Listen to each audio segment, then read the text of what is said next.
그래 생각해 주시면 네. 좋고요. 문제는 우리가 흔히 이 상인은 적정 마진을 남겨야 된다라고 생각하고 원가를 궁금해하죠. 제가 초두에 대통령께서 치킨 가격이 좀 비싸지 않았나는 생각을 당신도 하셨다 이런 얘기도 굉장히 위험한 것이요.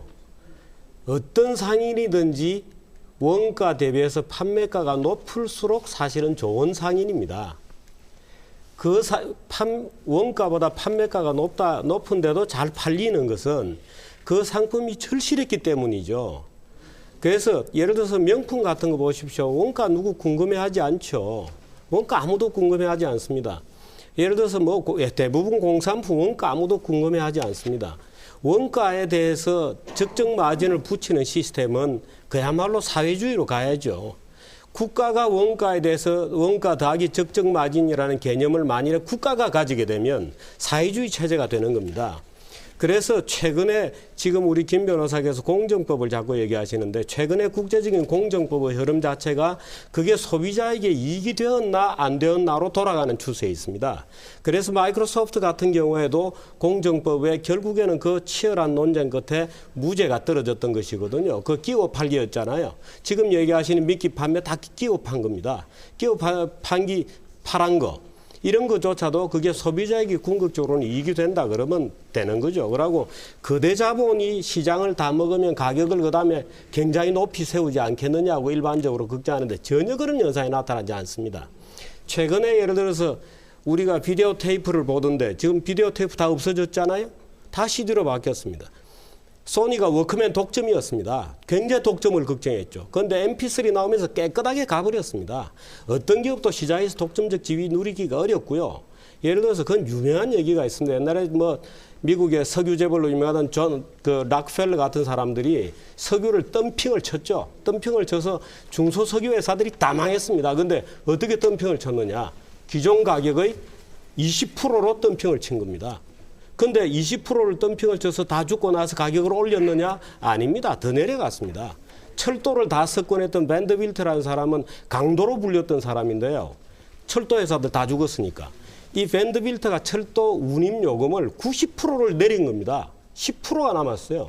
그러면은 그 망한 중소기업들이 경제를 다 어떻게 했냐? 안 그렇습니다. 90%까지 철도 요금이 싸졌기 때문에 많은 사람들이 쉽게 철도를 타고 어디든지 다닐 수 있고 경제 활동이 활발해지고 중소기업들은 그 철도망을 타고 원가가 낮아지고 미국 경제가 살아났죠. 그래서 우리가 겉으로 보기에는 누가 죽는 것처럼 보이지만 절대로 그게 죽는 게 아닙니다. 예를 들어서 타자수 지금 다 없어졌잖아요. 지금 버스 안내양 있습니까? 그런 직업 자체가 없잖아요. 우리 다 버스 카드 가지고 다니잖아요. 그러면 버스 안내양들은 지금 다 뭐 하고 있나요? 제가 그 부분에 대해서 한 말씀 드리고 싶은데요. 그러니까 식품 제약 이런 거는 그렇고요. 지금 시장이 포화 상태라는데 시장은 포화가 절대로 되지 않습니다. 시장은 포화가 되지 않습니다. 시장이 포화라고 생각하면 경제는 성장하지 않죠. 농업 시대 때도 시장은 포화였습니다. 항상 시장은 포화입니다. 그걸 깨고 나오는 것이 기업가들이죠. 예를 들어서 VTR 시장 다 포화죠. 근데 누군가가 CD를 만들어서 포화를 깨죠. 누군가가 예를 들어서 워크맨 시장이 포화죠. 누군가가 MP3를 만들어 시장을 깨는 겁니다. 타자기 다 포화죠. 누군가가 컴퓨터 자판 만들어서 다 깨고 나오는 겁니다. 포화라는 거 있을 수 없고요. 저는 이렇게 생각합니다. 오늘 여기 토론자분들도 그런 얘기를 하시는데 대기업, 거대 자본 이런 식의 표현을 통해서 악마적 이미지를 붙여놓죠. 그렇게 되면 스스로에게도 굉장히 나쁜 결과가 옵니다.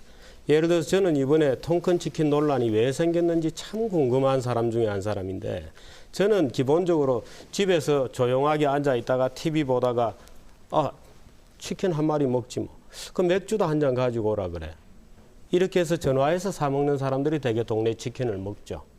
또 지나가다가 아이들 손 데리고 가서 오손도손하게 야 아빠 치킨 사줘. 오케이. 가서 앉아서 먹죠. 이 고객하고 그래서 롯데마트가 시장조사를 몇 달 동안 해보니까 잘 팔아봤자 하루에 300개 팔겠다고 계획이 나온 겁니다. 왜? 거기까지 가는데 교통비 들죠. 교통비 왕복 택시 타고 갈 리는 없겠죠.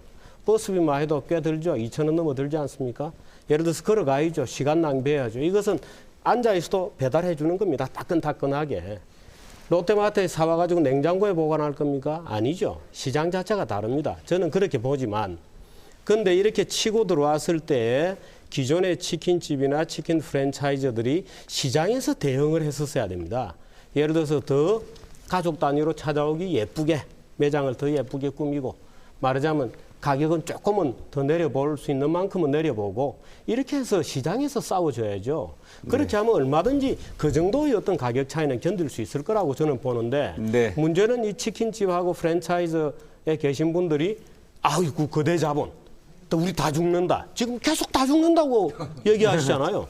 다 죽지 않습니다. 근데 다 죽는다고 부풀리면서 오히려 자기 발등을 찍고 있는 것이죠. 그래서 네. 자꾸 그런 얘기를 하면 오히려 결과는 더 나빠지는 거죠. 네, 정리해 주시죠. 다음 질문 하시죠. 네, 다음 질문. 예, 네. 저는 그